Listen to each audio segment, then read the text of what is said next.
Pessoal, frio intenso nessa madrugada. Estou aqui tentando salvar as galinhas que caíram do puleiro.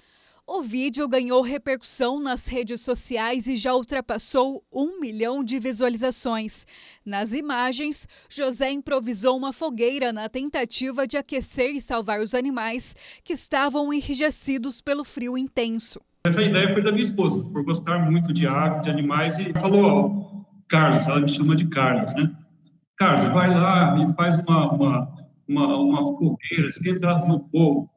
Aí eu, como é pertinho da escola, eu fiz isso.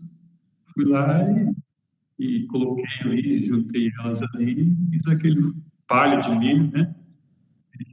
E gaveta de madeira, e fiz aquele fogo ali. 4 galinhas consegui salvar. Morreram 8 galinhas ali, não tinham muitas, né?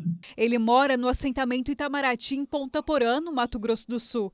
Na madrugada de terça-feira, quando as aves caíram do poleiro, o termômetro marcou 0 graus. Acho que foi muito brusca a mudança de temperatura ali, choveu muito na segunda-feira, né?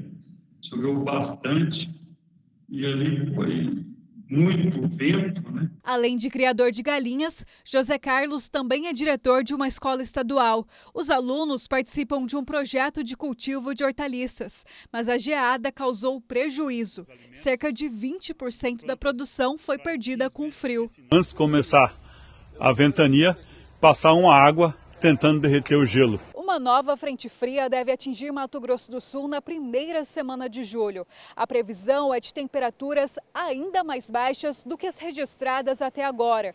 Com medo de novas perdas, como a morte de animais e prejuízo nas lavouras, moradores da zona rural já se antecipam para enfrentar o frio extremo. Poderemos ter de um período mais alongado, entre 5 e 10 anos, porque as temperaturas negativas ocorridas pela última vez no estado foi em 2013, em que nós tivemos a Mambaia com menos 1,5, em Sete Quedas com menos 1, Campo Grande com 1 grau positivo, e isso pode se repetir ou até ser potencialmente mais forte do que em 2013.